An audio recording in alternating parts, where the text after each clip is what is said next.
So, I was recently at a spiritual retreat and I met a really nice gentleman who informed me after a lengthy conversation that he is living a life that he doesn't really want to live. He has a job that he hates.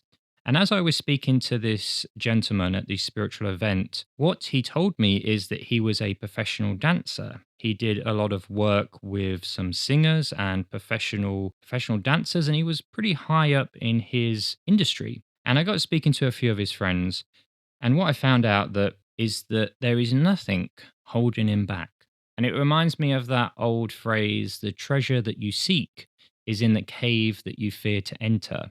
But it's very easy for me in that position, as I'm sure it is for you, to see he has a lot of opportunities and gifts that he may not see, because this is the problem with waiting for permission. We often don't see the opportunities and the advantages we have, similar to blind spots. It's very easy for people to say, "Hey, this is something in your life that you're not seeing, or this is something that's a little bit different to what you see it as," because we can't see our blind spots. But you also must have the opposite of that, the benefits, the things that are not blind but are very useful to us. And so this gentleman, he had this situation where he knew what to do. He was in a new location. So everything was there. Still, after all of this, he decided that he was going to continue with his programming. But I could tell that he really, really didn't want to do this. And so I asked him, "Well, what's stopping you?" I would say this to you as well. What is stopping you from doing what you really want to do? Is it something external? Because that's one of the first things that I used to think about. Because I'm like, come on, I can't. How do you expect me to live my dreams and follow my dreams when I can't even have enough money to pay rent and things like that? That really infuriated me. But it's always a good idea to question, well, are we actually waiting for something? Do we desire permission? Because you kind of look at the world, and let's look at something that we've all been through, school.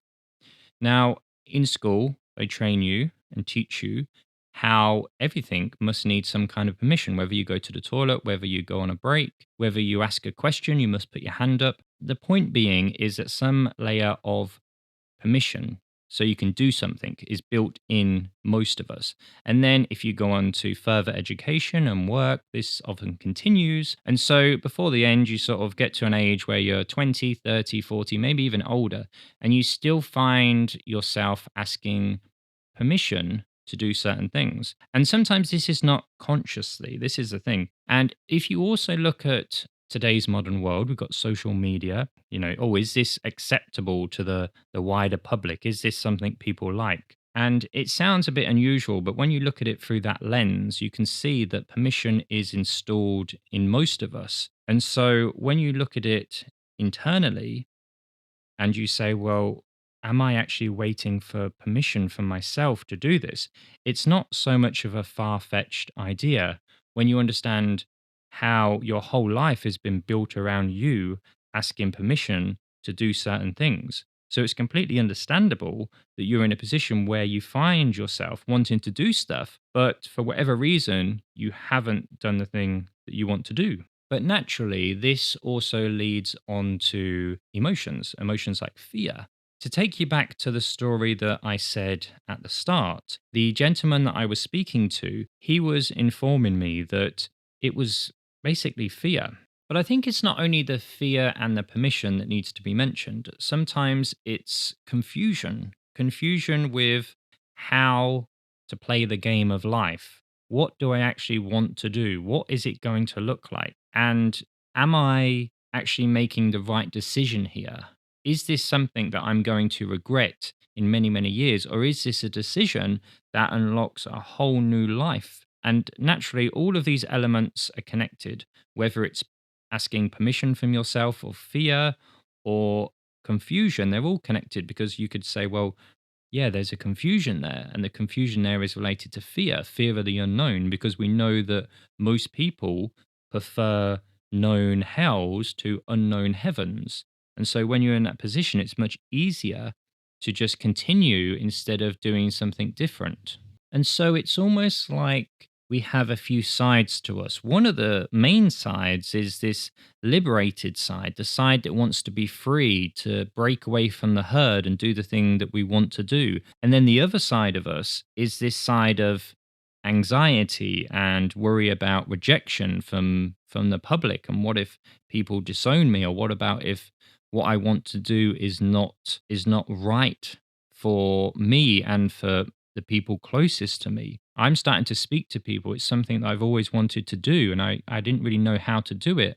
And as I'm doing this, it's very difficult because sometimes my brain is running so quickly, my articulation is terrible. I'm saying the wrong words. I'm making mouth noises with a microphone. I don't even know if it's getting picked up. All this kind of stuff, right? I worry about it because I want the best experience for you, the listener. But what I must say is the feeling is fantastic. It's like I'm running on fire. I really can't explain it. It's just a feeling of like, wow, this is what life is like. This is what it's like to live.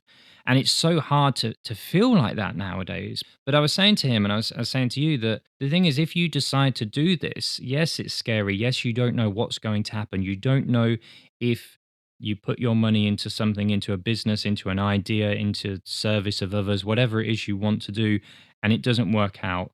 You don't know where it's going to take you, because it will naturally, just like this channel will take me, it will also, your business, your idea will also change over the years, and your direction will also change. To actually take that leap of faith is one of the hardest things to do, but it's also one of the best things that you will ever do in your life. One of the things that helps me a lot, especially when I speak, is to know my greater purpose, my higher purpose, or my higher self. Now, everybody has their own belief of what's out there in the afterlife or on the other side. But when it comes to asking yourself permission to step into something that you really want to do, one of the great comforts that I found is to look at your higher self, or look at the higher purpose that you have in life. And these events or these situations or whatever it is you want to do as your purpose, as your mission, whatever you want to call it, is often much bigger than yourself.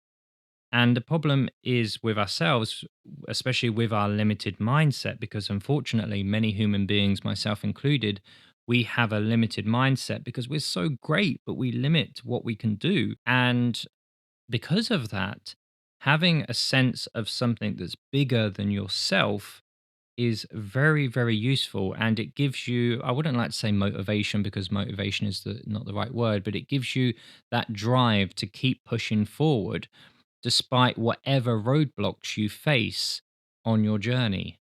What I will say is, one thing that I regret a lot, and maybe this will help you as well, is that when I decided to do this, I really should have done it many, many years ago. And I was looking for almost like the universe to say, yes, Jamie, this is okay to do it. Oh gosh, I was looking at numerology. I was reading my astrology charts. I was looking for synchronicities. I was praying. I was saying, God, universe, whatever, simulation, just please give me some signs if I should be doing this speaking that I really, really want to do. And then waiting for permission, it was ridiculous. But then I realized that you have to start as you are, and you have to refine as you go. And if you look at some of the greats throughout history, it doesn't matter whether you look at psychology, philosophy, science, business, whatever it is that you're passionate about and you love. If you look at some of those greats in that industry, you'll find that most of them started very terribly. They didn't know what they were doing. They were making mistakes. They were not very good, and they refined as they went, and they learned new stuff, because God, the universe, the simulation, the whatever it is you believe in, it will not say, "Hi, you're ready now.